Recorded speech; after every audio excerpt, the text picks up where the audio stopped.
Hello नमस्ते and a very good morning to all. The notebook IAS education for all channel पे आप सभी का स्वागत है। द हिंदू के नए सेशन के साथ नया दिन है आज, और आज फिर हम हाजिर हैं जो आज की ताज़ा खबरें हैं उसको लेकर के।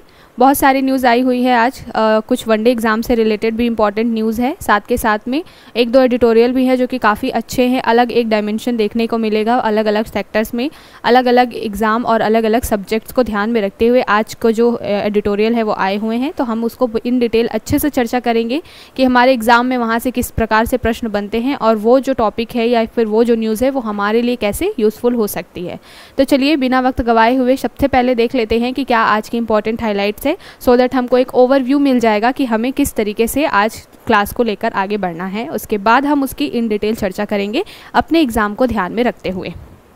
तो सबसे पहले देख लेते हैं कि क्या इंपॉर्टेंट हाइलाइट्स है आज। तो आज जो इंपॉर्टेंट हाइलाइट्स हैं वो हेल्थ से रिलेटेड भी है, साथ के साथ में कुछ 2G स्पेक्ट्रम से रिलेटेड है। अभी जो हमने कल डिस्कस किया था कि नेवी के नए चीफ बने हैं, अभी आज जो हम डिस्कस करेंगे वो हम डिस्कस करेंगे कि नेवी के नए वाइस चीफ बने हैं। तो ये बहुत सारी इंपॉर्टेंट न्यूज़ आज होने वाली है। वनडे एग्ज़ाम के लिहाज से भी बहुत इंपॉर्टेंट आज कुछ न्यूज़ है। तो सबसे पहली हाईलाइट क्या है, supreme court rejects plea for allocating spectrum without auction. तो अभी एक न्यूज़ आई है, 2G स्पेक्ट्रम घोटाला जब आया हुआ था उस टाइम पे एक कोई प्ली डली हुई थी, उसके बाद में जो है समय समय पर कोर्ट ने वर्डिक्ट ली, अपनी जो बैठकें की उसके बाद कोर्ट ने अपने फैसले सुनाए समय समय पर। और अभी रिसेंट में क्या हो रहा है कि गवर्नमेंट जो है वो चाहती थी कि जो प्राइवेट क्षेत्र हैं उनको स्पेक्ट्रम बिना ऑक्शन के यानी कि बिना नीलामी के ही दे दिया जाए। तो इसके लिए सुप्रीम कोर्ट ने एक अपनी वर्डिक्ट दी है और उनको रोका है गवर्नमेंट को ऐसा करने से, और बोला है कि सभी के लिए एक इक्वल प्लेटफॉर्म होना चाहिए। ऐसा नहीं है कि बिना नीलामी के बिना किसी को अवसर दिए ही आप अपने चुनिंदा लोगों को स्पेक्ट्रम क्या कर दे, बांट दे। तो ये क्या न्यूज़ है उसको देखेंगे हम। अगली हमारी न्यूज़ क्या है, South Korea discussing participation in AU-KUS tech pact. तो अभी जो है हमने देखा हुआ है कि AU-KUS में जो 4 कंट्रीज़ हैं उसमें हमने रिसेंट टाइम में भी देखा कि नए कुछ कंट्रीज़ को ऐड करने के लिए बात की जा रही है। तो फिलहाल साउथ कोरिया जो है अपना इंटरेस्ट दिखा रहा है और साउथ कोरिया चाहता है कि वो भी AU-KUS में शामिल हो जाए। तो इसके लेकर के कुछ बैठकें होने वाली है, तो हम देखेंगे। साथ के साथ ये भी देखेंगे कि किस सेक्शन में AU-KUS के साउथ कोरिया जो है वो शामिल होने वाला है। तो यहाँ पर AU-KUS में 2 पिलर्स होते हैं, पिलर 1 और पिलर 2। मैंने प्रीवियस क्लासेस में भी इसको डिस्कस किया हुआ है, आज फिर मैं उसको रिपीट कर दूंगी कि दोनों के बीच में क्या डिफरेंस है। अगली न्यूज़ क्या है हमारी, Australia has law to deal with foreign interferences. तो अभी एक न्यूज़ आई है जिसमें ऑस्ट्रेलियन जो एक मंत्री हैं उन्होंने इंडिया के ख़िलाफ़ में बात करी है और उन्होंने बोला है कि ऐसा दिखता है या दिखाई दे रहा है कि इंडिया से जासूस जो है वो ऑस्ट्रेलिया में पहुंच रहे हैं और ऑस्ट्रेलिया के जो सिक्योरिटी थ्रेट्स हैं, सिक्योरिटी है, उसको एक ब्रीच मिल रहा है, एक तरीके का खतरा मिल रहा है इंडिया की तरफ से। अब इंडिया और ऑस्ट्रेलिया के रिलेशन काफ़ी अच्छे हैं, हम सभी को मालूम है। हमारे साथ वो मलाबार एक्सरसाइज में भी पार्टिसिपेट करता है, साथ के साथ में और भी बहुत सारे क्षेत्रों में ऑस्ट्रेलिया के साथ हमारे रिलेशन अच्छे हैं। और इस तरीके का कोई कंसर्न निकल के आता है तो एक तरीके से चिंता की बात हो जाती है कि कहीं इन 2 देशों के बीच में संबंध खराब ना हो जाए। तो इसके रिगार्डिंग ये पूरा आर्टिकल है, उसको देखेंगे हम। अगली न्यूज़ क्या है हमारी, US novelist Paul Auster known for the New York trilogy dies at 77। तो ये वनडे एग्ज़ाम के लिहाज से इंपॉर्टेंट है कि US में एक जो राइटर हैं जो नॉवेल वगैरह लिखते हैं उनका अभी डेथ हो गया है। इनका नाम क्या है, पॉल ऑस्टर, और इनको किस नाम से जाना जाता है, द न्यूयॉर्क ट्रायलॉजी के नाम से इनको जाना जाता था। अभी उनकी देहांत हो गई है, जो डेथ हो गई है, इसके बारे में है, वनडे एग्ज़ाम के लिहाज से इंपॉर्टेंट है।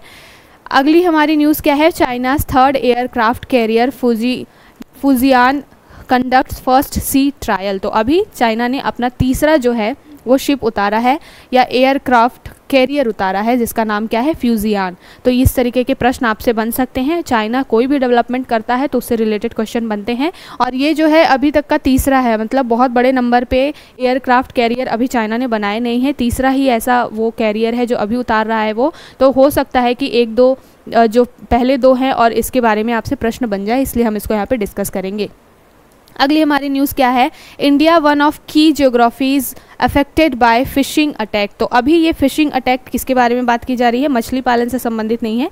ये फिशिंग अटैक जो है कि जो हम लोग क्या करते हैं, कोई भी ऐसी साइट्स आती है या कोई लिंक आता है जिस पे लिखा होता है कि इस पर क्लिक करेंगे तो आपको ऑफर्स मिलेंगे, आपको आईफोन मिलेगा, आपको बहुत सारे इनाम मिल सकते हैं। तो हम क्या करते हैं, लालच में उस लिंक पे क्या कर देते हैं, क्लिक कर देते हैं। और जैसे ही हम उस लिंक पर क्लिक करते हैं उसके बाद क्या होता है, हमारा सारा मोबाइल का डाटा होता है वो चला जाता है, वो दूसरी कंपनी के पास में या उन अटैकर्स के बाद पास में, या फिर हमारे जो अकाउंट से पैसे खाली हो जाते हैं। तो उस फिशिंग अटैक के बारे में बात की गई है और एक रिपोर्ट आई है जिसमें बताया गया है कि इंडिया में ये केसेस राइज हो रहे हैं, बढ़ रहे हैं। तो क्या पूरी न्यूज़ है उसको हम देखेंगे। अगली हमारी न्यूज़ क्या है, private refiners crude oil import from Russia से। तो अभी क्या हुआ है, to be at 12 month high in April. तो अभी बात की जा रही है कि जो प्राइवेट रिफाइनर्स हैं हमारे यहाँ पर वो क्या कर रहे हैं, रशिया से ज़्यादा क्रूड ऑयल क्या कर रहे हैं, परचेस कर रहे हैं। और पिछले 12 मंथ में देखा जाए तो ये सबसे हाईएस्ट लेवल पे पहुँच गया है। तो इसलिए ये एक रिपोर्ट आई हुई है जिसमें ये सारी बातें की गई है। तो प्राइवेट रिफाइनर्स में कुछ नाम भी दिए गए हैं। और ये मुद्दा क्यों न्यूज़ बना हुआ है, इसलिए बना हुआ है क्योंकि यूएसए ने बहुत सारे सैंक्शंस लगाए थे जब ये रशिया और यूक्रेन का वॉर चल रहा था। तो जब यूएसए ने सैंक्शंस लगाए थे, रोका गया था यूएसए को, रशिया को, कि वो कोई भी परचेस ना करे, रशिया के साथ में कोई भी अदर कंट्रीज़ परचेस ना करे क्रूड ऑयल का। लेकिन अभी क्या हुआ है, इंडिया ने उस टाइम पे भी इस चीज़ को नहीं माना था और बहुत सारा क्रूड ऑयल ख़रीदा था। अगर वो अलग बाकी कंट्रीज़ के साथ कंपेयर किया जाए तो वो कम था, लेकिन फिर भी अगर देखा जाए तो कंपैरेटिवली बाकी कंट्रीज़ की तुलना में रशिया के साथ में जो व्यापार है वो इंडिया ने बहुत ज़्यादा किया था, यूएसए के सैंक्शंस को ध्यान में ना रखते हुए। तो उसी से रिलेटेड ये आई हुई है न्यूज़ और अभी यहाँ पर पुष्टि की गई है कि वाकई में रशिया से इंडिया ने जो क्या किया है, बहुत ज़्यादा क्रूड ऑयल ख़रीदा है। तो देख लेंगे क्या न्यूज़ है। उसके बाद हमारी अगली न्यूज़ है, budget and bill passed with little deliberation. ये जो है एक एडिटोरियल आया हुआ है। एडिटोरियल किस बारे में बात करता है कि अभी हमने देखा है कि जब मेजॉरिटी की गवर्नमेंट है, बहुत सारे ऐसी बिल्स हैं, ऐसे बजट हैं जिनके पर चर्चा बहुत ज़्यादा, जो कि रिक्वायरमेंट है उस हिसाब से चर्चा नहीं की गई है। और क्या किया गया है, बिना चर्चा किए हुए ही बिल और बजट को पास कर दिया गया है। ये सेंटर लेवल पे भी बात करता है ये एडिटोरियल, साथ के साथ स्टेट के लेवल पे भी बात करता है कि स्टेट्स भी कई सारे ऐसे हैं जो इस तरीके का काम कर रहे हैं कि बजट पर जितनी चर्चा होनी चाहिए उतनी चर्चा नहीं करते हैं और फिर क्या होता है, बिल को ऐसे ही पास कर दिया जाता है। तो कहीं ना कहीं डेमोक्रेसी के लिए एक तरीके का ये खतरा है और पार्लियामेंट्री सिस्टम है उसके लिए भी एक तरीके का ये ब्रीच है। उस पर ये एडिटोरियल है, तो देखेंगे क्या मुद्दा है। अगली न्यूज़ हमारी क्या है, analysing labour on a warming planet. तो अभी यह बात की गई है, जो हम हीट वेव और ग्लोबल वार्मिंग की बात कर रहे हैं अलग अलग डायमेंशन में, यहाँ पर बात की गई है लेबर के पर्सपेक्टिव से। तो ये एक एडिटोरियल है, काफ़ी अच्छा एडिटोरियल है। इसमें बात की गई है कि किस तरीके से हीट वेव और जो ग्लोबल वार्मिंग है वो लेबर्स को, जो कि मजदूर हैं, जो दिहाड़ी मजदूरी करते हैं, उनको किस तरीके से मैसिव लेवल पे अफेक्ट करता है और उनके लिए क्या सेफ्टी मेजर्स लेने चाहिए, इसके बारे में बात की जाती है। तो ये एडिटोरियल अच्छा है, इसको हम देखेंगे। अगली हमारी न्यूज़ क्या है, an animal protection bill that must be moved in June. तो यहाँ पर बात की गई है कि अभी तक हम एनिमल और ह्यूमन का कॉन्फ्लिक्ट के बारे में जब भी देखते हैं, अभी लास्ट मंथ ऐसा हुआ था कि जो हमारे यहाँ पे जो हाई कोर्ट है, दिल्ली हाई कोर्ट है, उसने डॉग्स की बहुत सारी प्रजातियाँ जो ब्रीड्स होती हैं उनको क्या कर दिया था, बैन कर दिया था। लेकिन यहाँ पर बात की जा रही है एनिमल के कंजर्वेशन की, उनके संरक्षण की। क्यों? क्योंकि अभी ऐसा देखा जा रहा है, एक केस आया हुआ था जहाँ पर एक किसी व्यक्ति ने मुंबई में अपने पेट को मार दिया था या किसी डॉग को मार दिया था, तो उससे रिलेटेड एक प्री गई हुई थी। अब जिस तरीके से मानवाधिकार आयोग होते हैं उसी तरीके से पशुओं के लिए भी आयोग होते हैं बहुत सारे, तो समय समय पर ऐसी प्लीज डलती रहती है। तो और ये हमारे लिए ज़रूरी भी है क्योंकि अगर इंसान है तो जानवर भी हमारे ही इस एनवायरनमेंट में रहते हैं और एक जो साइकिल होता है, एक जो चेन होता है, वो दोनों की वजह से ही सस्टेन करता है। अगर दोनों में से कोई एक भी क्या होता है, किसी तरीके से लुप्त हो जाता है, तो फिर जो पूरा एनवायरनमेंट है, वो चेन जो है वो डिस्टर्ब हो जाता है। तो हमको ह्यूमन के ऊपर भी ध्यान देना है, हमको एनिमल्स के ऊपर भी ध्यान देना है। तो उसी से रिलेटेड ये एक आया हुआ है एडिटोरियल जिसमें बात की गई है कि एनिमल प्रोटेक्शन बिल होना चाहिए, है अभी भी, लेकिन उसको बहुत अच्छे तरीके से इम्प्लीमेंट नहीं किया जा रहा है। तो उसके बारे में ये पूरा जो एडिटोरियल है बात करता है। अगली हमारी न्यूज़ क्या है, please in supreme court for probe panel for vaccines risk factor. तो हमने कल चर्चा की थी कि एस्ट्राजेनेका जो है उसने एक्सेप्ट कर लिया है कि कोविशील्ड जो वैक्सीन है उसके साइड इफ़ेक्ट देखे गए हैं। और मैंने कल एक डिजीज़ के बारे में चर्चा की थी जिसके बारे में मैंने बात की थी TTS, जो कि थ्रोम्बोसाइट्स सिंड्रोम है, जो कि क्या करता है, ब्लड की क्लॉटिंग बना देता है। तो उसके साइड इफ़ेक्ट क्या होते हैं, बहुत सारी बीमारियाँ, और सबसे ज़्यादा मेजर जो साइड इफ़ेक्ट क्या हुआ है वो हार्ट अटैक से रिलेटेड है। तो हार्ट अटैक के खतरे के बारे में इस कोविशील्ड से रिलेटेड चीज़ें आई हुई हैं, उसी के बारे में एक प्ली डली है। एक जो सुप्रीम कोर्ट में ही एक लॉयर है, उन्होंने एक याचिका डाली है और उन्होंने बोला है कि पैनल बिठाई जानी चाहिए कि ये वैक्सीनेशन के क्या रिस्क फैक्टर्स हैं, कितने बड़े लेवल पे ये अफेक्ट कर रहा है लोगों को या कर सकता है लोगों को। तो उसके रिलेटेड एक प्ली गई हुई है, उसको हम देखेंगे क्या न्यूज़ है। अगली न्यूज़ क्या है, April temperature in east and south India posted record high heat waves to prevail. तो हम, ये कोई नई बात नहीं है, अभी जब से अप्रैल स्टार्ट हुआ है तब से हम इस चीज़ को डिस्कस कर रहे हैं। तो आज हम इसको और ज़्यादा इसके ऊपर टाइम वेस्ट नहीं करेंगे। यहाँ पर बात की गई है कि इस बार जो अप्रैल में हीट वेव है वो बहुत ज़्यादा बढ़ा हुआ है, और ये बात की गई थी कि 2023 सबसे गर्म साल था, 2024 उससे भी ज़्यादा गर्म होगा। तो ग्लोबल वार्मिंग के बारे में जब तक हम सही से मेजर्स नहीं लेंगे, ये जो रिकॉर्ड है अपने आप में ब्रेक होता रहेगा। तो वो एक अलग मैटर है, बार बार रिपीटेशन सेम चीज़ों का होगा, तो हम उसको डिस्कस करके अपना भी टाइम वेस्ट नहीं करेंगे। एक जनरल अवेयरनेस के लिए बस आपको चीज़ें पता होनी चाहिए। फिलहाल जो ये पूरा हाईलाइट है इसके बारे में हमने देख लिया क्या न्यूज़ है। अब हम देखते हैं इन डिटेल, इन सारी चीज़ों की चर्चा कर लेते हैं। तो यहाँ पर सबसे पहली न्यूज़ जो हमने डिस्कस की क्या है, ये है supreme court rejects plea for allocating spectrum without auction. तो यहाँ पर एक बात की गई है, अभी सेंट्रल गवर्नमेंट ने एक रूल बनाने की कोशिश की थी और उन्होंने ये बोला था कि जो ऑक्शन होता है उसके थ्रू नीलामी ना करके कुछ प्राइवेट सेक्टर्स को क्या कर दिया जाए, ये जो 2G जो स्पेक्ट्रम्स होते हैं उनको क्या कर दिया जाए, बांट दिया जाए। स्पेक्ट्रम का यूज़ कहाँ पर होता है, तो स्पेक्ट्रम का यूज़ एक तरीके से, स्पेक्ट्रम होता क्या पहले ये समझ लीजिए। स्पेक्ट्रम एक तरीके का बैंड होता है, और ये बैंड कहाँ पर यूज़ किया जाता है, जो भी हम आजकल इंटरनेट वगैरह यूज़ करते हैं उसकी जो एक्सेसिबिलिटी है या उसकी स्पीड वगैरह में इन स्पेक्ट्रम्स का बहुत ज़्यादा रोल होता है। तो बहुत सारी प्राइवेट कंपनियां जो होती हैं स्पेक्ट्रम्स को क्या करती हैं, गवर्नमेंट से ज़्यादा परचेस करने की कोशिश करती हैं, और गवर्नमेंट भी जानती है कि इस चीज़ की ज़रूरत बहुत ज़्यादा है और उनको प्रॉफिट बहुत ज़्यादा है। तो अभी प्राइवेटाइजेशन के दौर में सेंट्रल गवर्नमेंट क्या कहती है, सेंट्रल गवर्नमेंट को ऐसा लगता है कि प्राइवेट कंपनियां इस चीज़ों को ज़्यादा अच्छे से हैंडल कर पाएंगी, तो विदाउट एनी ऑक्शन बिडिंग के बिना ही क्या कर दिया जाए, उनको स्पेक्ट्रम अलॉट कर दिए जाएं।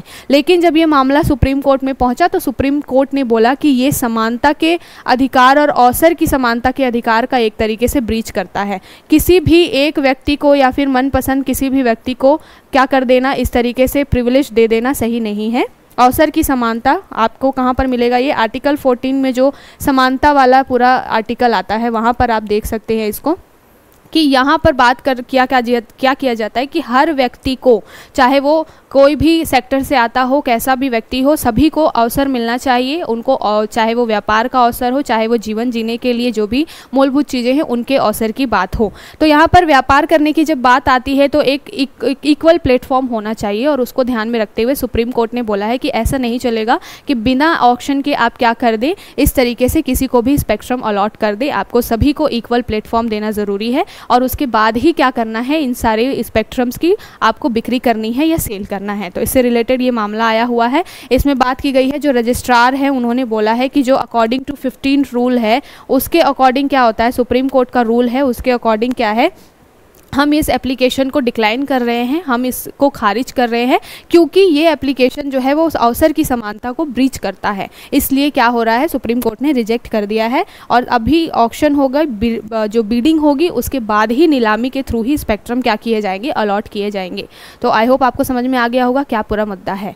अब चलते हैं हम अपने अगले टॉपिक की तरफ। अगला टॉपिक जो है ये जीएस पेपर 2 में जो आपका जो इंटरनेशनल रिलेशन या फिर इंटरनेशनल ऑर्गेनाइजेशंस वाला टॉपिक है वहाँ से रिलेट करेगा।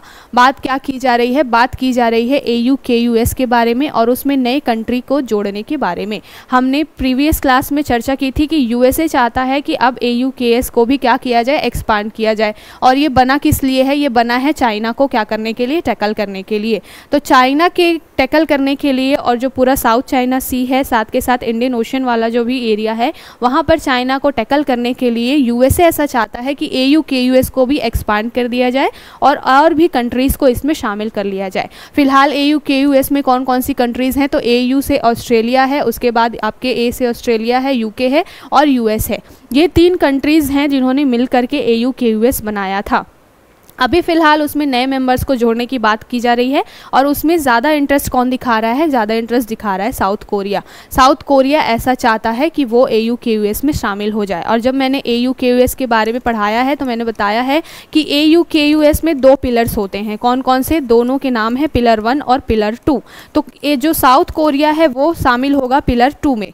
पिलर 2 और पिलर 1 में क्या डिफरेंस है? पिलर 1 जो है वो स्पेशली फॉर ऑस्ट्रेलिया है, यानी कि ऑस्ट्रेलिया को जो है डिफेंस से रिलेटेड हथियार देने के लिए, परमाणु हथियार देने के लिए यो एयू केयूएस जब बना था तो पिलर 1 में ऑस्ट्रेलिया को शामिल किया गया था। और एयू केयूएस की कंट्रीज़ जो है, बाकी कंट्रीज़ जो है यूके और यूएस, उन्होंने बोला था कि ऑस्ट्रेलिया को जो भी संभव उनको ज़रूरत की चीज़ें हैं, चाहे वो परमाणु हथियार हो, चाहे वो टेक्नोलॉजी से रिलेटेड कोई भी चीज़ें हो, वो हम प्रोवाइड करवाएंगे। तो ध्यान में रखिएगा कि कोई भी नई मेंबर कंट्री जो जुड़ेगी वो पिलर 2 में जुड़ेगी। और पिलर 2 में जुड़ेगी, पिलर 2 में बेसिक चीज़ें होती हैं, जितने भी कंट्रीज़ होती हैं उनको किसी भी तरीके से कोई भी कठिनाई आएगी, चाहे वो सिक्योरिटी के लेकर के हो, चाहे वो टेक्नोलॉजी को लेकर के हो, तो वहाँ पर ये सारे देश मिलकर के काम करेंगे। लेकिन पिलर 1 में केवल और केवल ऑस्ट्रेलिया के लिए ही अभी फ़िलहाल में चीज़ें मेंशन की गई हैं। तो ये जो डिफरेंस है वो आपको पता होना चाहिए। एयू केयूएस की फॉर्मेशन कब हुआ था? तो 2021 में ये बना था, 2021 में इसकी स्थापना हुई थी और अब इसमें नए मेंबर कंट्रीज़ को भी जोड़ने की बात की जा रही है और लगता है ऐसा कि साउथ कोरिया बहुत जल्द इसमें जुड़ जाएगा। तो ये आपको समझ में आ गया होगा। अब चलते हैं अगली न्यूज़ की तरफ। आज जो न्यूज़ेस है वो बहुत छोटी छोटी काफ़ी सारी न्यूज़ आई हुई है जो कि हमारे वनडे एग्ज़ाम को लेकर भी अच्छी है, और एडिटोरियल 1-2 जो इंपॉर्टेंट है उसको तो हम डिस्कस करेंगे ही करेंगे। अगली न्यूज़ क्या है? Australia has lost to deal with foreign interference. तो ये जो बात की गई है, अभी तक ऑस्ट्रेलिया इंडिया के रिलेशन बहुत अच्छे हैं। हम अलग अलग सेक्टर्स में, स्पेशली जो टेक्नोलॉजी के सेक्टर में ऑस्ट्रेलिया के साथ में काफ़ी अच्छे से डील्स करते हैं, हमारे रिलेशन बहुत अच्छे हैं। लेकिन एक मुद्दा क्या आ गया है कि ऑस्ट्रेलिया की एक मिनिस्टर हैं पेनी वोंग, तो उन्होंने ये एलिगेशन लगाए हैं कि इंडिया से जासूस जो हैं वो ऑस्ट्रेलिया में जा रहे हैं, और जो ऑस्ट्रेलिया में जो भी यहाँ के जो दूतावास में जो लोग रहते हैं, चाहे इंडियन एम्बेसी के जितने भी लोग हैं जो वहाँ पर रह रहे हैं, उनके थ्रू क्या हो रहा है, इस तरीके की जासूसी जो है वो बढ़ रही है, जो कि ऑस्ट्रेलिया के लिए एक ब्रीच है, सिक्योरिटी का थ्रेट है। तो जब ये मुद्दा अब हाईलाइट हो गया है तो अब इस पर बहुत ज़्यादा क्या होगा, रिसर्च होगी, बात होगी, क्योंकि इंडिया भी बिल्कुल नहीं चाहेगा कि ऑस्ट्रेलिया के साथ उनके संबंध किसी भी तरीके से ख़राब हो। क्यों नहीं चाहेगा? पहली बात तो ये है कि एयू केयूएस में ऑलरेडी ऑस्ट्रेलिया है। अब इंडिया जो है, अगर अलग कंट्रीज़, बहुत सारी कंट्रीज़ इसमें जुड़ेंगी तो इंडिया भी डेफिनेटली इसमें जुड़ेगा, और यूएसए और यूके जैसी कंट्रीज़ भी चाहेंगी कि इंडिया इसमें जुड़े, क्योंकि चाइना का सबसे बड़ा काउंटर कौन है? चाइना का सबसे बड़ा काउंटर इंडिया ही है। और सबसे ज़्यादा अगर किसी से थ्रेट है चाइना को तो किससे है? इंडिया से है, क्योंकि जितने बड़े लेवल पे, जितनी बड़ी पॉपुलेशन के साथ चाइना यहाँ पर इस्टेब्लिश करता है वर्ल्ड में, वैसे ही इंडिया भी उतने ही बड़े लेवल पे क्या है, पॉपुलेशन वाइज देखा जाए। साथ के साथ में अगर हम लेबर की बात करें तो हमारा भी महत्व बहुत ज़्यादा है। ऐसा नहीं है कि हम चाइना से बहुत कम है। हाँ, हम टेक्नोलॉजी के मामले में कम है, लेकिन इतना भी नहीं है कि बहुत पीछे हैं। तो अगर चाइना को कोई सही तरीके से काउंटर कर सकता है तो एक इंडिया है, और यूएस और यूके इस चीज़ को समझते हैं। तो एयू केयूएस में जब ऑस्ट्रेलिया ऑलरेडी है, साथ के साथ में जब हम मलाबार एक्सरसाइज करते हैं वहाँ पर भी ऑस्ट्रेलिया है हमारे साथ में, तो हम कहीं से भी नहीं चाहेंगे कि ऑस्ट्रेलिया के साथ हमारे रिलेशन क्या हो, ख़राब हो। इसलिए ये जो मुद्दा आया है सिक्योरिटी से रिलेटेड और ये जासूसी से रिलेटेड, इस पर ज़रूर ध्यान दिया जाएगा और इसके बारे में अभी फर्दर आती रहेंगी चीज़ें। साथ के साथ एक चीज़ और है कि ऑस्ट्रेलिया क्वाड में भी है मेंबर, साथ के साथ में ECTA जो है, यानी कि जो हमारा economic cooperation and trade agreement है, उसमें भी हम ऑस्ट्रेलिया के साथ पार्टिसिपेट करते हैं। तो ये सारे जो पॉइंट्स है आपको काम आएंगे कहाँ पर, जब आप GS पेपर 2 में रिलेशन की बात करते हैं, इंटरनेशनल रिलेशन की, तो वहाँ पर जब आप इंडिया और ऑस्ट्रेलिया के रिलेशन के बारे में बात करेंगे तो आपको ये चीज़ें कोट करनी चाहिए कि हम क्यों नहीं ऑस्ट्रेलिया को छोड़ सकते हैं, क्योंकि बहुत सारे जगह पे वो हमारे साथ भागीदार है, जैसे कि ये इकोनॉमिक कॉरपोरेशन जो है वहाँ पर, ट्रेड एसोसिएशन में, साथ के साथ में मलाबार एक्सरसाइज, क्वाड में और एयू केयूएस में हो सकता है कि हम क्या हो जाए, शामिल हो जाएं। तो ऑस्ट्रेलिया हमारे लिए एक अच्छा दोस्त है और इसके साथ हमारे रिलेशन ख़राब नहीं होने चाहिए, इस पर हमको ध्यान देना पड़ेगा। अब चलते हैं अगली शॉर्ट न्यूज़ की तरफ। अगली शॉर्ट न्यूज़ क्या है, US novelist Paul Auster known for the New York trilogy dies at 77। तो ये जो है यूएस के एक नॉवेलिस्ट हैं, नॉवेल वगैरह लिखते थे, और उनकी अभी 77 की एज में डेथ हो गई है। यहाँ से वनडे एग्जाम के लिए क्वेश्चन बन जाता है, क्योंकि इनको जाना जाता था किस नाम से, द न्यूयॉर्क ट्रायलॉजी के नाम से। तो आपसे क्वेश्चन पूछा जा सकता है कि द न्यूयॉर्क ट्रायलॉजी के नाम से किसको जाना जाता है, तो याद रखिएगा नाम क्या है, पॉल ऑस्टर। कहाँ से बिलोंग करते हैं, यूएसए से बिलोंग करते हैं, और ये क्या है, नॉवेलिस्ट हैं, नॉवेल्स वगैरह लिखने का काम करते हैं। अब अगली न्यूज़ क्या है, ये भी वनडे एग्जाम से रिलेटेड है। China's third aircraft carrier Fujian conducts first sea trial. तो अभी जो है चाइना ने सिर्फ 3 एयरक्राफ्ट्स बनाए हैं, एयरक्राफ्ट कैरियर बनाए हैं, अभी तक के 3 ही बनाए हैं, और उसमें जो तीसरा कौन सा बना है, फ्यूजियान। तो फ्यूजियान अब क्या हो रहा है, समंदर में उतर रहा है और भैया अपना कौशल का परीक्षण करेगा। अब ये पूछा जा सकता है यहाँ पर आपसे क्वेश्चन, पहली बात तो ये कि फ्यूजियान किसका है। 2 नामों में कन्फ्यूजन होगा आपको, जापान और चाइना, क्योंकि जापान में भी जनरली नाम जो होते हैं वो इसी तरीके के होते हैं। तो फ्यूजियान याद रखिएगा कहाँ का है एयरक्राफ्ट, तो ये एयरक्राफ्ट जो है वो है चाइना का एयरक्राफ्ट। अभी मैंने बात की कि ये तीसरा एयरक्राफ्ट है, तो पहले 2 कौन कौन से हैं, तो फ्यूजियान जो है वो चाइना का थर्ड है, उसके पहले जो है यहाँ पे सैंडोंग है, साथ के साथ में लियोनिंग है। तो ये जो 2 और भी जो एयरक्राफ्ट्स हैं जो कि चाइना ने बनाए हुए हैं, सी एयरक्राफ्ट्स हैं ये, और अभी तीसरा कौन सा बना है, फ्यूजियान। तो 2-3 जो नाम हैं आपको याद होने चाहिए, वनडे एग्जाम्स में स्पेशली इस तरीके के क्वेश्चन बन जाते हैं।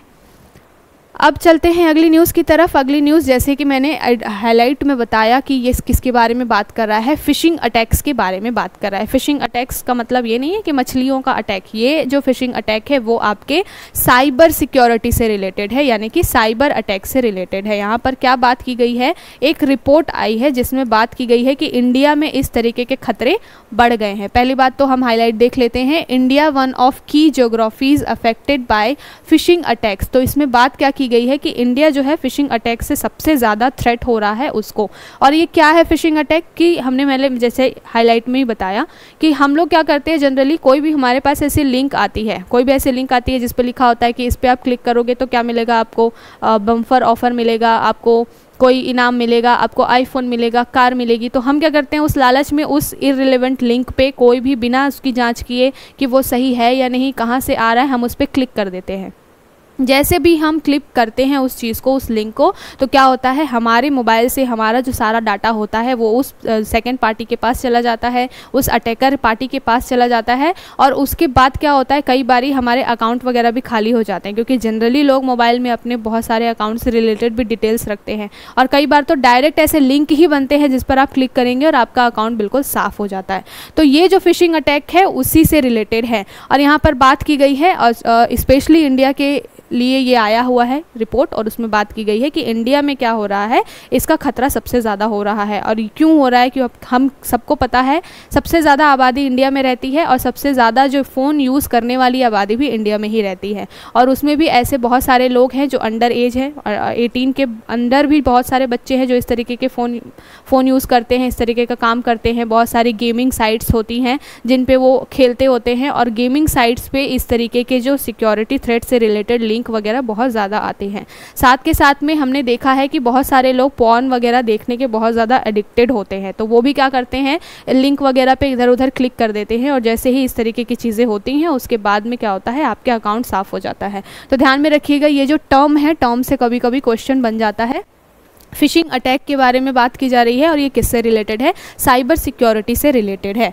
और इसमें बात की गई है कि अभी जो है प्रैक्टिसेस हैं वो इम्प्रूव हुई हैं 20%, यानी कि जो ऐसा नहीं है इस दिशा में काम नहीं किया जा रहा है, गवर्नमेंट ने भी बहुत सारे मेजर्स लिए हैं। यहाँ पर जो होम मिनिस्ट्री है उसका IC4 करके एक जो है इनिशिएटिव चलता है जो स्पेशली साइबर अटैक्स को रोकने के लिए ही काम करता है, और भी बहुत सारे अलग अलग जगह पर इस तरीके के स्टेशंस बिठाए गए हैं। कल मैंने डिस्कस किया था कि यूपी में क्या हो रहा है, जो यूपी के बचे हुए 57 जो पुलिस स्टेशन है वहाँ पर साइबर पुलिस स्टेशन क्या किया जा रहा है, इस्टेब्लिश किया जा रहा है। और अभी तक फ़िलहाल यूपी में 18 ऑलरेडी क्या हुए हैं, साइबर स्टेशंस ऑलरेडी इस्टेब्लिश्ड हैं। तो इस तरीके से बहुत सारे स्टेट भी मेजर ले रहे हैं, और बहुत सारे जो हमारे अलग अलग मिनिस्ट्रीज़ है वो भी मेज़र लेती है। साथ के साथ साइबर सिक्योरिटी होम मिनिस्ट्री के अंदर आता है, तो होम मिनिस्ट्री भी अपने लिए बहुत सारे काम करती है। तो ये सारी चीज़ें हैं, ये सारे मुद्दे हैं, इम्प्रूव हो रहे हैं, ऐसा नहीं है कि इम्प्रूवमेंट नहीं हो रहा है, लेकिन फिर भी हमारे लिए ख़तरा यहाँ पर बहुत ज़्यादा है।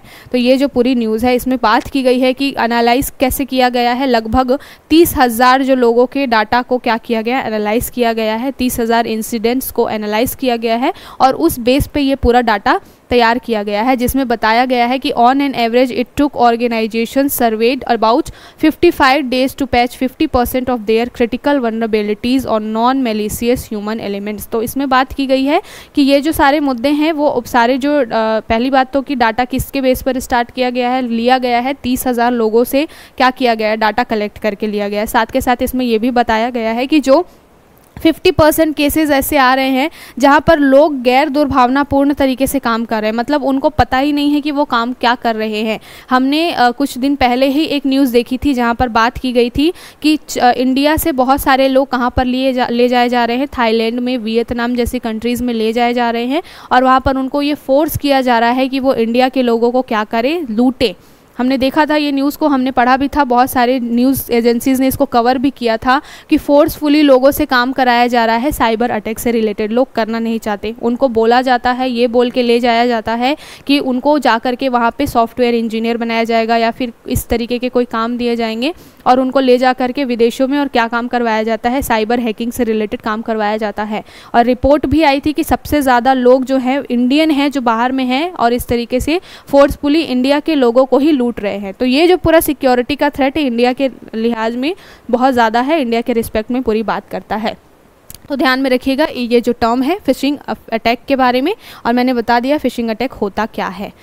अब चलते हैं हमारे अगले आर्टिकल की तरफ। बहुत इंपॉर्टेंट है, क्यों इंपॉर्टेंट है, क्योंकि ये भी जीएस पेपर 2 में जो है इंटरनेशनल रिलेशन के बारे में बात करता है। और हमने देखा है कि नाउ-अ-डेज़ इंडिया क्या हो रहा है, बहुत ज़्यादा अच्छे तरीके से अपने आप को इस्टेब्लिश कर रहा है जब बात आती है इंटरनेशनल ऑर्गेनाइजेशंस के किसी मुद्दे में। साथ के साथ में अगर पूरे वर्ल्ड वाइड देखा जाए तो इंडिया की जैसे पहले कंडीशन हुआ करती थी कि लोग उतना ज़्यादा अदर कंट्रीज़ जैसे कि यूएसए हो गया, यूके हो गया, इतना ज़्यादा प्रेफरेंस नहीं देते थे इंडिया को। लेकिन अब हमने चूँकि हमारी जो फॉरेन पॉलिसी है उसको इतना इवॉल्व कर लिया है, इतना स्ट्रॉन्ग कर लिया है कि हमारी एक प्रेजेंस मैटर करती है हर जगह पे, चाहे वो इंटरनेशनल ऑर्गेनाइजेशंस हो, चाहे वो यूएन हो, चाहे वो किसी भी कंट्रीज़ के साथ में कोई भी हमारी टॉक हो। अभी क्या न्यूज़ आई है, अभी बात ये की गई है, private refiners crude oil import from Russia set to be at 12-month high in April. तो इसमें बात की गई है कि अगर हम पिछले साल के 2023 के अप्रैल मंथ की तुलना करें और 2024 में जो अभी क्रूड ऑयल परचेस किया है हमने उसकी तुलना करें अगर अप्रैल मंथ में, तो हम देखते हैं कि जो हमारा क्रूड ऑयल परचेस है वो रशिया से क्या हो गया है, बढ़ गया है। मतलब पिछले साल हमने जितना क्रूड ऑयल परचेस किया था रशिया से उससे कहीं ज़्यादा हमने अबाउट ऑलमोस्ट 12% हायर हमने इस बार परचेस किया है रशिया से। अब ये क्यों इतना इम्पॉर्टेंट है, इम्पॉर्टेंट इसलिए है कि जब रशिया यूक्रेन का वॉर हुआ था उस टाइम पे जो यूएसए है और बहुत सारी कंट्रीज़ हैं, स्पेशली यूरोपियन कंट्रीज़ हैं, उन्होंने क्या किया था, रशिया के ऊपर सैंक्शंस लगाए थे। और जब सैंक्शंस लगाए थे तो उन्होंने ये बोला था कि कोई भी अदर कंट्रीज़ रशिया के साथ में व्यापार ना करें। रशिया के पास 2 ही चीज़ें हैं उनकी इकोनॉमी को चलाने के लिए, और वो 2 चीज़ें क्या है, एक तो है क्रूड ऑयल और दूसरा है नेचुरल गैस।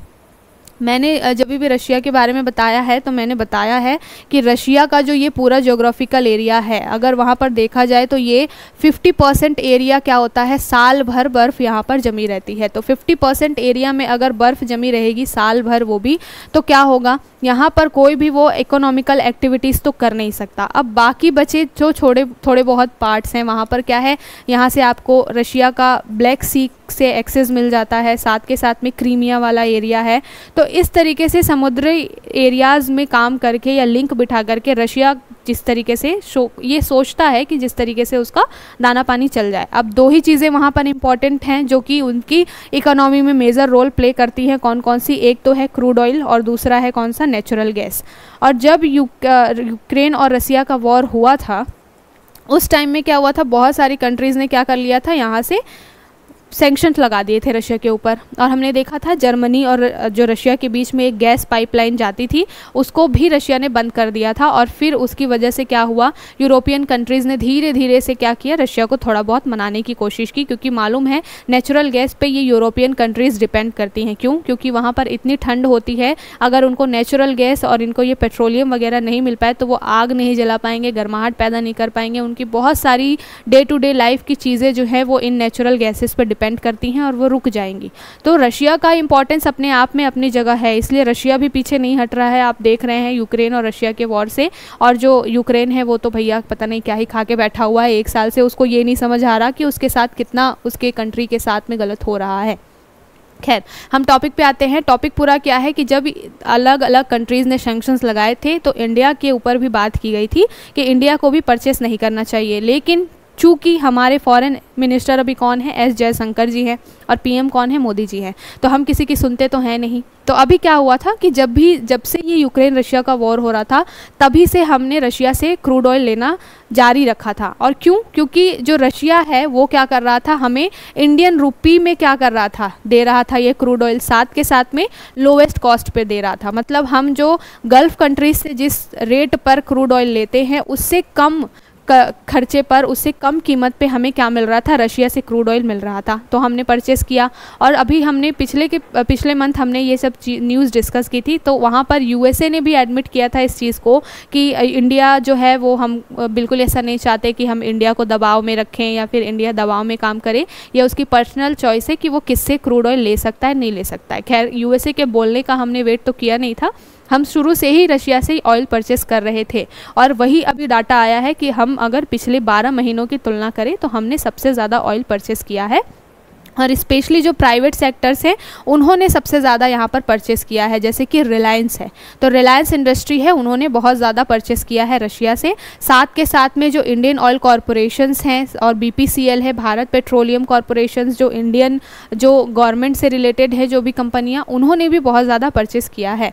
तो ये एक न्यूज़ है जिसके बारे में बताया गया है। साथ के साथ में इसमें चीज़ें बताई गई हैं कि सैंक्शंस का ध्यान में न रखते हुए हमने ये सारे मेजर्स लिए हैं।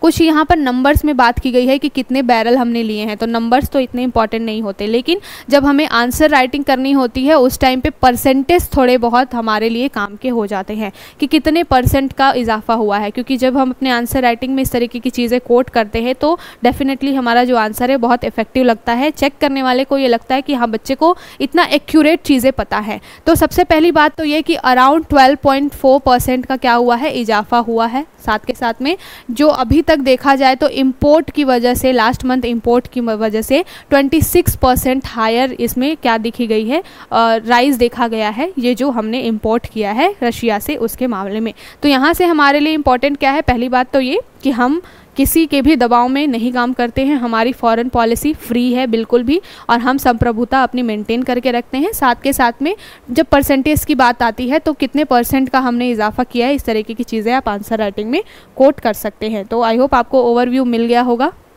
अब यहाँ पर 2 चीज़ें होती हैं पेट्रोलियम से रिलेटेड, और जो क्रूड ऑयल होते हैं उनमें भी अलग अलग टाइप्स होते हैं। तो हम एक थोड़ा सा क्या कर लेते हैं, क्विक रिवीजन कर लेते हैं किस तरीके के टाइप होते हैं। जो यूएसए से जो क्रूड ऑयल लिया जाता है उसको एक अलग नाम दिया जाता है, और बाकी जो कंट्रीज़ होती हैं वहाँ से जो क्रूड ऑयल लिया जाता है उसको एक अलग नाम दिया जाता है। तो यूरल्स जो ब्लेंड होता है वहाँ पर क्या होता है, एक तरीके का भारी खट्टा कच्चा तेल होता है, और ये रूसी कच्चे तेलों का क्या होता है, मिश्रण होता है। साथ के साथ में एक नाम है साइबेरियन लाइट का। साइबेरियाई लाइट क्या है, साइबेरिया कहाँ का क्षेत्र है, रशिया का। तो यहाँ नाम से स्पष्ट है कि रूस से एक और आम निर्यात ग्रेड है ये, इस तरीके का आम निर्यात ग्रेड। कहने का मतलब क्या है कि इसकी जो क्वालिटी है वो क्या है, थोड़ी सी लोअर है अगर हम यूएसए की तुलना में बात करें तो, ठीक है। इसके बाद में एक आता है ESPO ब्लेंड। इसमें क्या होता है, ये पूर्वी साइबेरिया प्रशांत महासागर ब्लेंड्स के लिए आता है। इसमें और भी बहुत सारे नाम हैं जो कि शायद PPT में शामिल नहीं हो पाए हैं।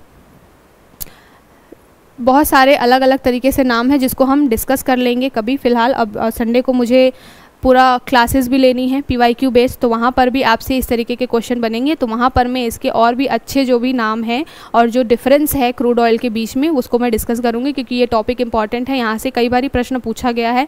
एक बार ये पूछ दिया गया था कि एक बैरल में कितने लीटर्स होते हैं, तो 159 लीटर्स होते हैं एक बैरल में, ये सारी चीज़ें।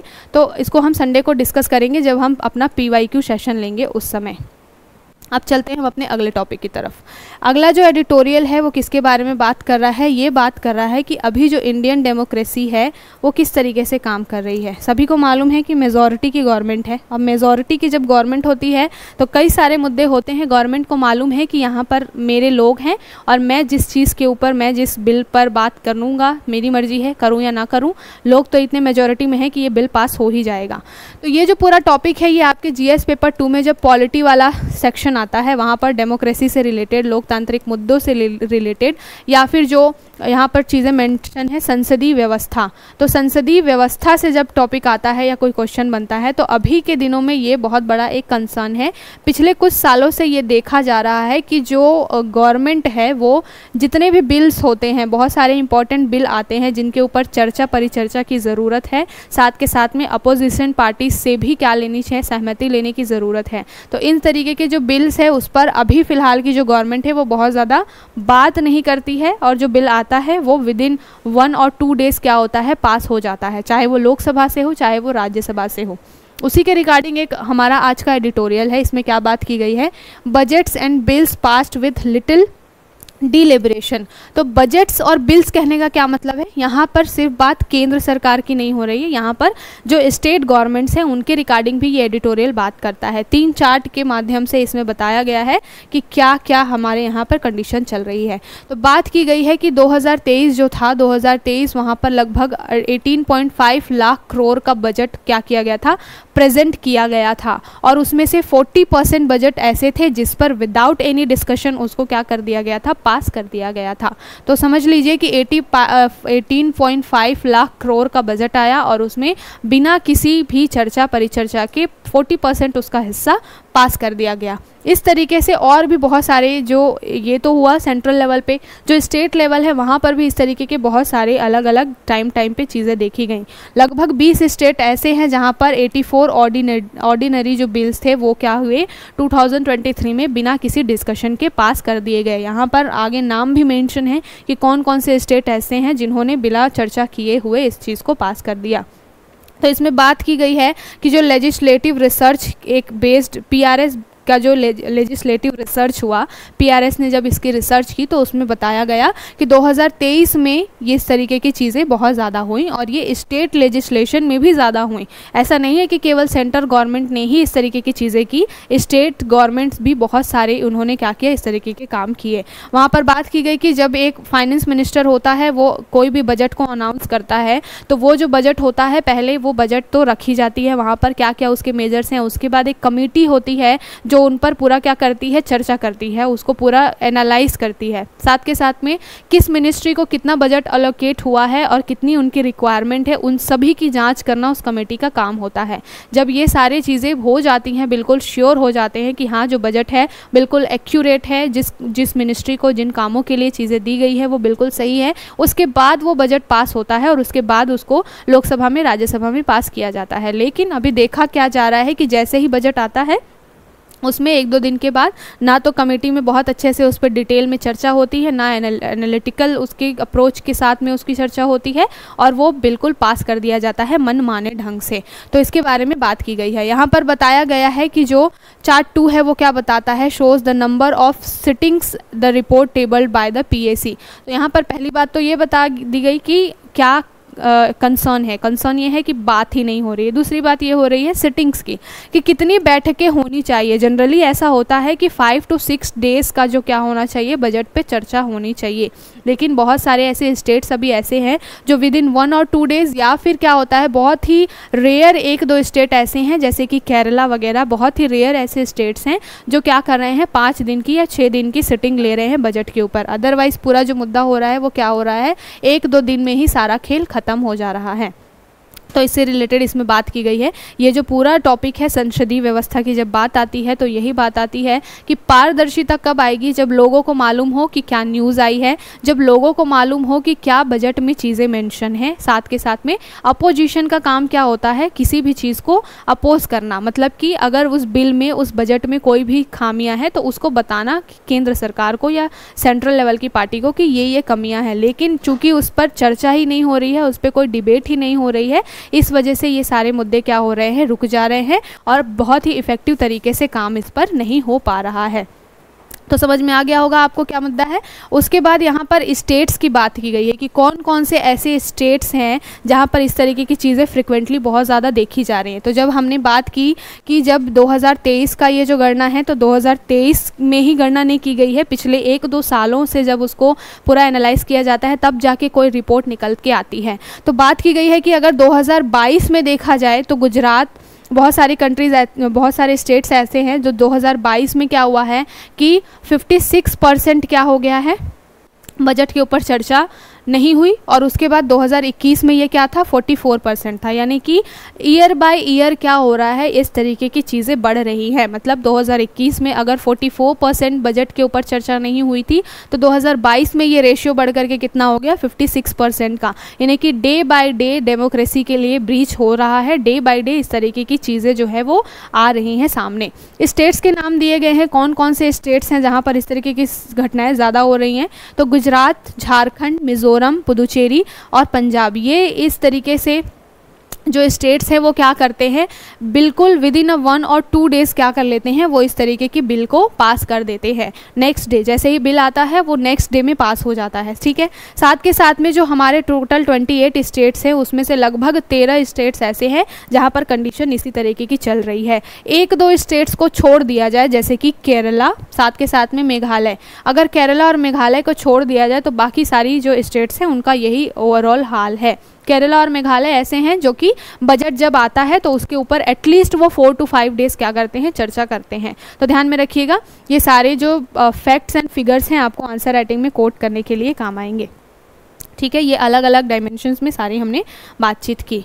अब चलते हैं हम अपने बहुत ही इम्पॉर्टेंट अपने आज के एडिटोरियल की तरफ। ये कहाँ पर बात करता है, ये आपके जो analysing labour on a warming planet. तो ये आपके जो जीएस पेपर 3 में जब बात आती है ग्लोबल वार्मिंग की यानी कि एनवायरनमेंट की, तो वहाँ पर ये टॉपिक रिलेट करता है। और बात क्या की जा रही है, ILO जो है हमारा इंटरनेशनल लेबर ऑर्गेनाइजेशन है, ILO की एक रिपोर्ट आई है। वहाँ पर बात की गई है कि अभी जो हीट वेव और ग्लोबल वार्मिंग की कंडीशंस बहुत ज़्यादा बढ़ रही हैं उसके बारे में हम जो चर्चा कर रहे हैं बिल्कुल ठीक है, लेकिन हम एक बहुत ही इम्पॉर्टेंट जो हमारे सोसाइटी का तबका है, कह लीजिए मज़दूर, उसको हम नेगलेक्ट कर रहे हैं। और यही वो ऐसा सेक्शन है, लेबर सेक्शन ही ऐसा सेक्शन है जो कि सबसे ज़्यादा क्या होता है, जो गर्मी होती है, धूप होती है, उसमें सबसे ज़्यादा यही एक सेक्शन है जो काम करता है। क्योंकि मजदूरी, दिहाड़ी मजदूरी घर पर रहकर तो होती नहीं है भैया, धूप में जाना पड़ता है, लोगों को काम करना पड़ता है, चाहे पारा 50 डिग्री हो चाहे 45 डिग्री हो, काम करने जाना उनकी मजबूरी है, अदरवाइज़ उनका दाना पानी कैसे चलेगा। तो ये जो एडिटोरियल है वो बात करता है लेबर्स के बारे में। क्या बात की गई है, ILO की जो रिपोर्ट आई है उसमें बोला गया है कि एटलीस्ट स्पेशली इंडिया में 23 मिलियन वर्कर जो हैं वो क्या हो रहे हैं, इस तरीके से इंजरी से रिलेट कर रहे हैं। 23 मिलियन वर्कर जो हैं वो काम करते हैं और उनके साथ क्या हो रहा है, इस तरीके की कंसर्न निकल के आ रहे हैं कि उनके ऊपर ध्यान नहीं दिया जा रहा है कि वो कितना इम्पैक्ट हो रहे हैं हीट वेव की वजह से, ठीक है। पहली बात तो ये। दूसरी बात क्या बोली गई है, what are the emerging hazards. तो एमर्जिंग हैजार्ड्स क्या है अभी फ़िलहाल देखा जाए तो ILO ने बताया है कि नाउअडेज क्या क्या मुद्दे निकल के आ रहे हैं जो लेबर्स हैं उनके साथ में। पहली बात तो ये बोली गई है कि जितने भी गिग वर्कर्स हैं, गिग वर्कर्स क्या होते हैं, उनकी एक तो पहली बात जॉब की कोई सिक्योरिटी नहीं है, ठीक है। वो एज अ प्लेटफॉर्म वर्कर काम करते होते हैं, उनको कोई स्किल आती है, उसके बेस पे उनको रखा जाता है। कॉन्ट्रैक्ट भी कई बार उनके साथ साइन नहीं किया जाता है, जब मर्जी उनको रखा जाए, जब मर्जी उनको निकाल दिया जाए। तो एक उनके साथ में खतरा किसका है, सिक्योरिटी, उनकी जॉब को लेकर के जॉब सिक्योरिटी का खतरा है। साथ के साथ में ट्रांसपोर्टेशन से रिलेटेड है कि एम्प्लॉय का ट्रांसपोर्टेशन कर दिया जाता है कई बारी, और एक डिपार्टमेंट से दूसरे डिपार्टमेंट या फिर एक जगह से दूसरे जगह। तो यहाँ पर भी क्या होता है, उनको बहुत सारी दिक्कतों का सामना करना पड़ता है। अब इसके बीच में क्या होता है कि वो एक तो बात है कि हीट वेव की वजह से, गर्मी की वजह से एक तो सफ़र कर रहे होते हैं, साथ की इस तरीके की चीज़ें होती है तो उनका जो सोशल लाइफ है वो बहुत ज़्यादा डिस्टर्ब होता है। ठीक है, साथ के साथ में इसमें बात की गई है कि जो हमारे कंट्रीज़ में क्या क्या चीज़ें हैं, जैसे कि मान लीजिए जितने भी वर्कर्स हैं उनके साथ में ऐसा है मनरेगा वगैरह जैसा काम चलता है, तो वहाँ पर क्या होता है कि वो दिन भर उनको क्या करना है, जो इंफ्रास्ट्रक्चर डेवलपमेंट का काम करना है, सड़क बनाना है, ऐसा सारी चीज़ें होती हैं।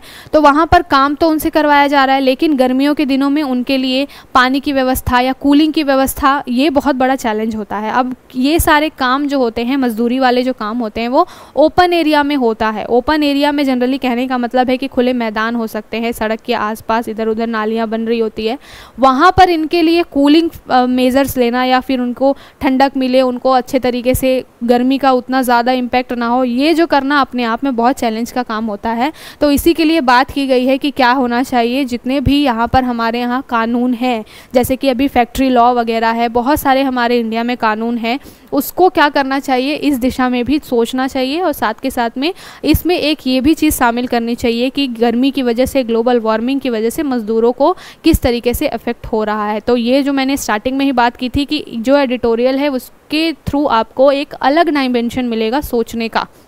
ठीक है, हमारे यहाँ पे एटलीस्ट देखिए बहुत सारे कानून काम करते हैं, जैसे कि 13 सेंट्रल लॉज हैं अभी फ़िलहाल में। फैक्ट्रीज़ एक्ट 1948 का है, द वर्कमैन कंपनसेशन एक्ट है 1923 का, उसके बाद building and other construction act है 1996 का, और प्लांटेशंस लेबर एक्ट है 1951 का। और 2-4 साल पहले जब कोविड वगैरह का समय आया था तब हमने बहुत सारे लगभग 49 जो थे हमने क्या किए थे, जो फैक्ट्री लॉज होते हैं, इस तरीके के कानून होते हैं जो लेबर से रिलेटेड है, मर्ज करके यूपी ने स्पेशली 4 लॉज में चेंज कर दिया था, है ना। तो ये जो सारे अलग अलग तरीके के जो भी बिल्स हैं या फिर जो एक्ट हैं वो बात करते हैं लेबर से रिलेटेड, लेबर की सिक्योरिटी, उसकी जॉब की सिक्योरिटी, उसको पेंशन वगैरह देना, उसके हेल्थ बेनिफिट्स क्या, इन सारी चीज़ों के बारे में। लेकिन यहाँ पर एक चीज़ की कमी है, किस चीज़ की, कि जैसे जैसे समय बदलता है बहुत सारी रिक्वायरमेंट बदलती है और अलग अलग तरीके की समस्याएं निकल के सामने आती हैं। और अगर इस तरीके की समस्याएं हैं और हम अभी तक पुराने एक्ट के ऊपर ही काम कर रहे हैं तो फिर ये बिल्कुल सही बात नहीं है, क्योंकि अभी इन दिनों में गर्मियों की समस्या, हीट वेव की समस्या बहुत ज़्यादा बड़ी है। IMD ने बोला भी हुआ है कि पिछले साल की तुलना में ये साल डेफिनेटली गर्म रहेगा और पिछले साल की तुलना में हीट वेव के डेज़ जो होंगे वो जस्ट डबल होंगे। मतलब पहले जो 4 to 5 डेज़ अगर सीवियर हीट वेव होता था तो इस बार 8 to 9 डेज़ होगा, और 8 to 9 डेज़ होगा मतलब कि क्या, लू लगने की समस्या लोगों को बहुत ज़्यादा होगी, साथ के साथ में जान जाने का खतरा भी बहुत ज़्यादा होता है। हमने डिस्कस भी किया था कि इस बार इलेक्शन में वोटिंग कम क्यों हो रही है, अराउंड 60% के, क्योंकि हीट वेव की वजह से, गर्मी की वजह से लोग बाहर निकलना नहीं चाहते। तो बहुत सारे अलग अलग डायमेंशंस में इम्पैक्ट पड़ता है। गर्मी का मतलब सिर्फ ये नहीं कि गर्मी है, वो बहुत सारे लेवल पे काम करती है।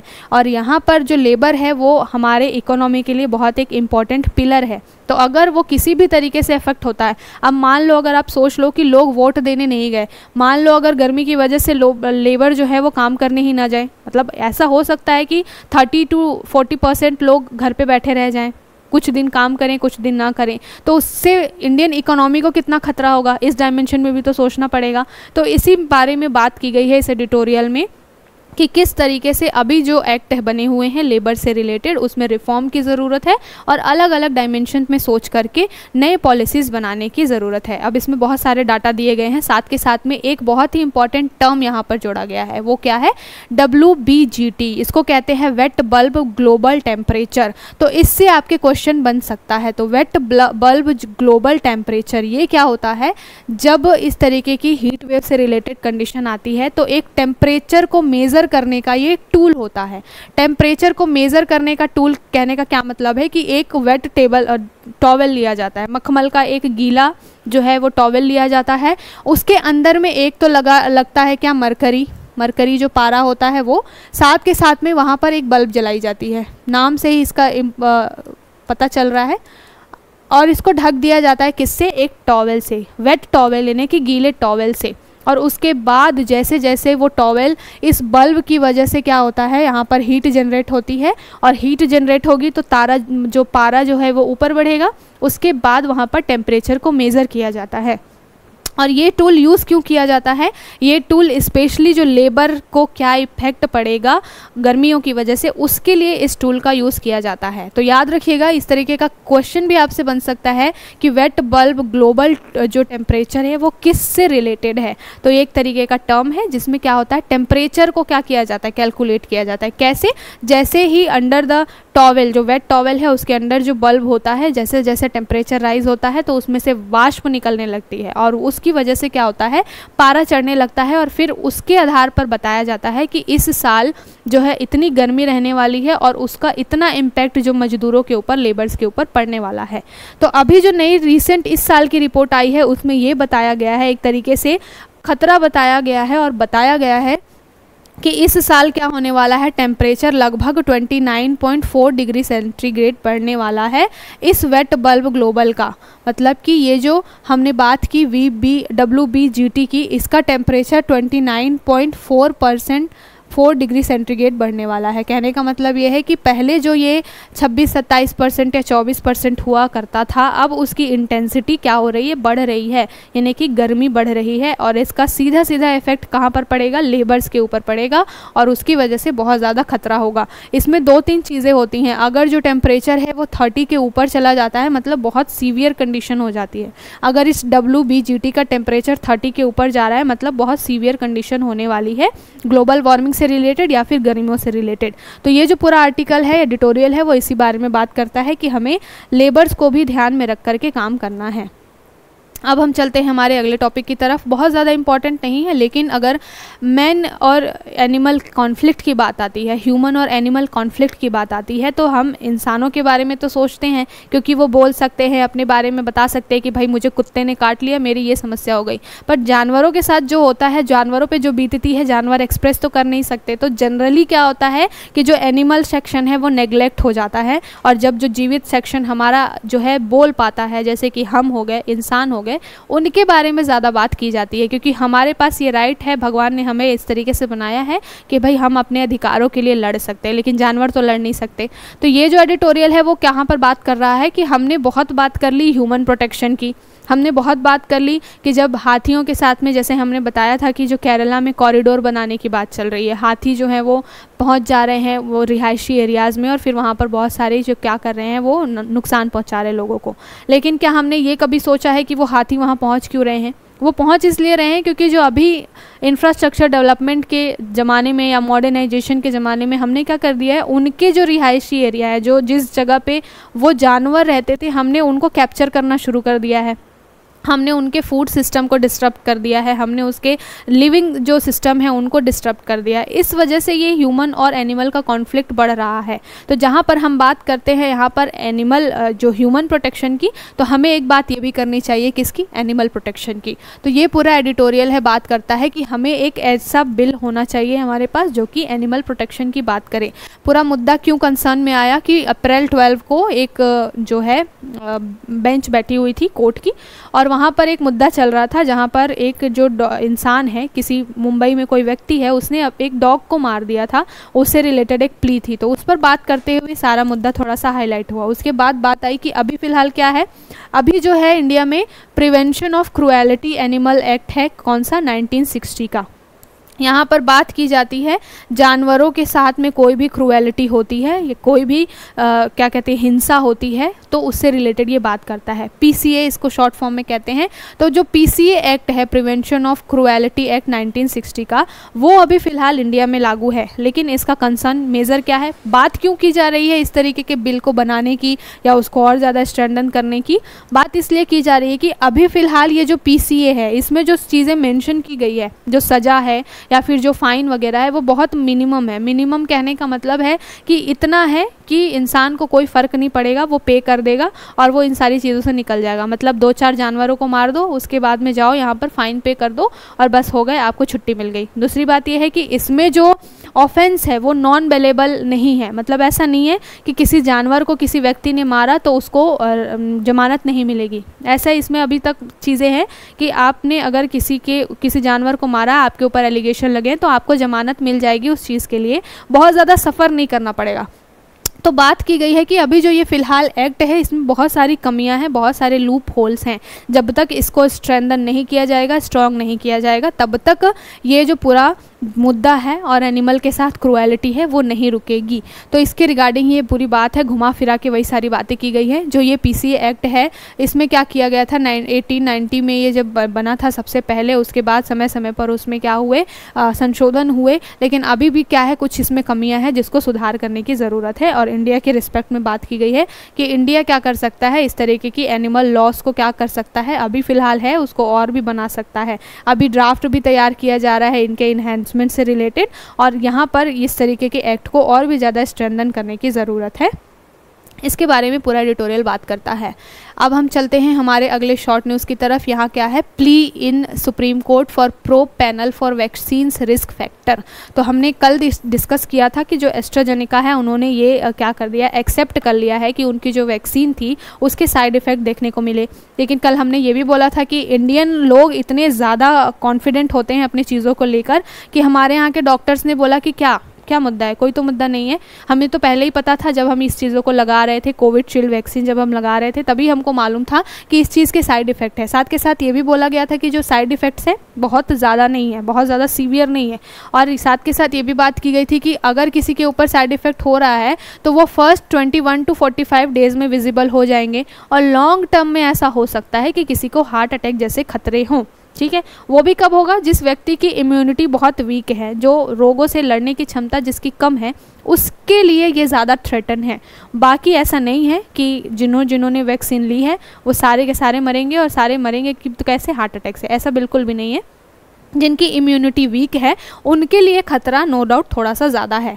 अब ये जो पूरा मुद्दा है, जब से ये एस्ट्राजेनेका ने अपने आप क्या किया है, एक्सेप्ट किया है सारी चीज़ों को, तो ये मुद्दा बहुत हाईलाइट हो गया है।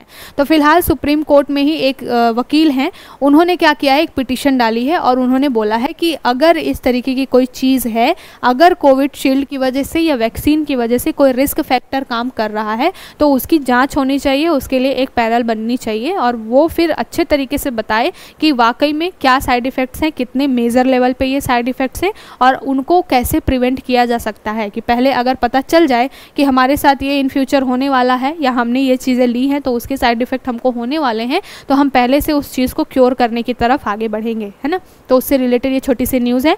अभी जब इसके ऊपर पैनल बैठ जाएगी, पूरा मुद्दा आएगा, तो हम इसको फिर डिस्कस करेंगे।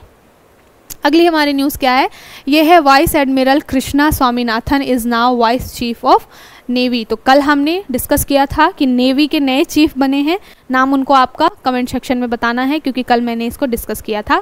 आर हरि कुमार जी की जगह पे जो नए 26 नंबर के नेवी के चीफ बने हैं उनका नाम आपको कमेंट सेक्शन में बताना है, ठीक है। अभी फिलहाल आज जो हम डिस्कस करेंगे वो क्या करेंगे, वाइस चीफ बने हैं नेवी के ही, उनका नाम क्या है, एडमिरल कृष्णा स्वामीनाथन। तो याद रखिएगा, इस तरीके के एग्जाम में, वनडे एग्जाम्स में आपके क्वेश्चन बनते हैं। कृष्णा स्वामीनाथन अभी क्या बने हुए हैं, ये बने हुए हैं जो वाइस चीफ बने हैं, कहाँ के, नेवी के। तो ध्यान में रखिएगा, शॉर्ट न्यूज़ है वनडे एग्जाम के लिहाज से। ये तो हमने बहुत बार डिस्कस किया, अभी हमने इसके लिए एडिटोरियल भी डिस्कस किया। बात क्या की जा रही है, April temperature in east and south India posted record high, heat wave to prevail. तो यहाँ पर बात की गई है कि जो ईस्ट इंडिया है और जो साउथ इंडिया है, यानी कि दक्षिण भारत और जो पूर्वी भारत है, वहाँ पर इस बार अप्रैल में बहुत ज़्यादा टेम्परेचर का राइज देखा गया है, और हीट वेव की बहुत ज़्यादा इम्पैक्ट यहाँ पर देखने को मिले हैं। और हमने पहले भी बात की हुई है कि IMD ने इस बार वैसे भी बोला है कि ये जो पूरा मुद्दा है साल भर चलता रहेगा, और ये जो साल है बहुत गर्म रहेगा। साथ के साथ में ये सारी चीज़ें होती क्यों हैं, तो मैंने कई बार ये डिस्कस किया हुआ है एल नीनो और ला नीना के बारे में। ये सारे जो बारिश आने और ना आने के लिए जो रिस्पॉन्सिबल चीज़ें होती है, एल नीनो जब आता है या एल नीनो जब इफ़ेक्टिव होता है तो हमारे यहाँ बारिश बहुत कम होती है। और मैंने बताया है डिफरेंस कैसे याद रखना है। अगर एल नीनो है, एल नीनो तो ठीक है, ला नीना में ही ला लिखा हुआ है, यानी कि ला नीना जब एक्टिव होता है तो हमारे यहाँ पे बारिश आती है ना। तो ला नीना नाम से ही स्पष्ट है कि क्या होता है, ला नीना यानी कि लाना, किसको लाना, बारिश को लाना। तो ऐसे आप याद रख सकते हैं। तो ला नीना जब एक्टिव होता है तो हमारे यहाँ मानसून बहुत अच्छी रहती है, अच्छी खासी बारिश होती है। लेकिन एल नीनो जब एक्टिव होता है तो हमारे यहाँ बारिश कम हो जाती है। बारिश कम होगी यानी कि गर्मियों के दिन सबसे ज़्यादा होंगे और इसकी वजह से बहुत ज़्यादा खतरा लोगों के ऊपर बढ़ेगा। टेम्परेचर राइज अभी जो है फ़िलहाल 34 डिग्री सेंटीग्रेड का टेम्परेचर फ़िलहाल अभी इन एरियाज़ में देखने को मिल रहा है, जो कि धीरे धीरे अभी और बढ़ेगा, जो कि 37% भी जा सकता है। साथ के साथ में हमारे यहाँ तो कई ऐसे क्षेत्र ऐसे हैं जहाँ पर 45 to 50 के बीच में भी टेम्परेचर चला जाता है। और ये जो है हमने पहले ही डिस्कस किया हुआ था, ये फिर से रिपीट हो गई पीपीटी। जो एससी है, सुप्रीम कोर्ट है, उन्होंने स्पेक्ट्रम को विदाउट ऑक्शन के बेचने से क्या कर दिया है, मना कर दिया है। तो ये था आज का पूरा सेशन। आई होप आपको समझ में आया होगा। आज जो भी चीज़ें थी, जो भी इंपॉर्टेंट हाइलाइट्स थे, उसको हमने अच्छे से डिस्कस किया। कल फिर मिलेंगे नए टॉपिक्स के साथ। तब तक के लिए नोटबुक आईएएस चैनल को ज़्यादा से ज़्यादा लाइक करिए, शेयर करिए, सब्सक्राइब करिए। कल फिर मिलते हैं। Thank you.